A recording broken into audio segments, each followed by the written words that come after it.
This P0114 repairing video is dedicated to Honda's drivers.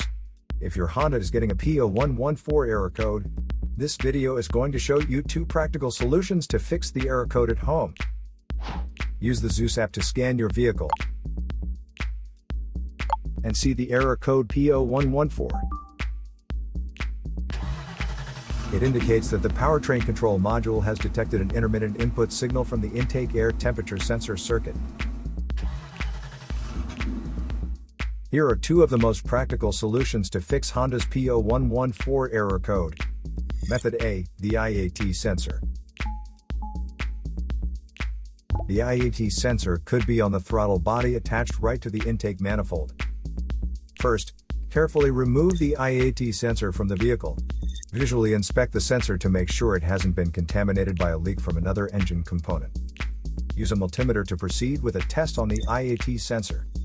In order to get a correct reading, check your owner's manual to see the specific IAT sensor resistance range for your vehicle. If you do not get a reading, this indicates that the IAT sensor is faulty and needs to be replaced.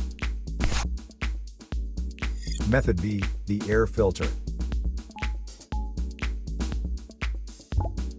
Locate the air filter housing. It usually looks like a black plastic box. Disengage the cover to expose the air filter.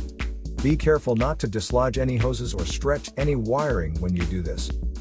Remove the old filter carefully. Pay attention to the orientation of the filter as it comes out of the housing. Clean out any excess dirt or debris inside the compartment before installing the new filter. Follow the orientation of the removed filter and put the new filter in place. Make sure the outer seal is seated properly before closing the cover. Close the cover and replace the clips and screws.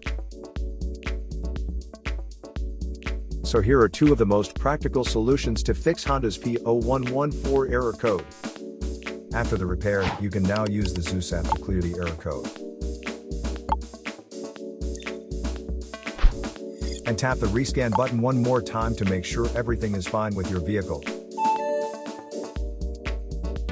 To save more money on car expenses, claim a free engine code scanner at the description link below, or check out the video here for more info. You're also welcome to leave comments below. Our mechanic professionals will answer them shortly. Don't forget to like and subscribe to our channel. Thanks again for watching this video.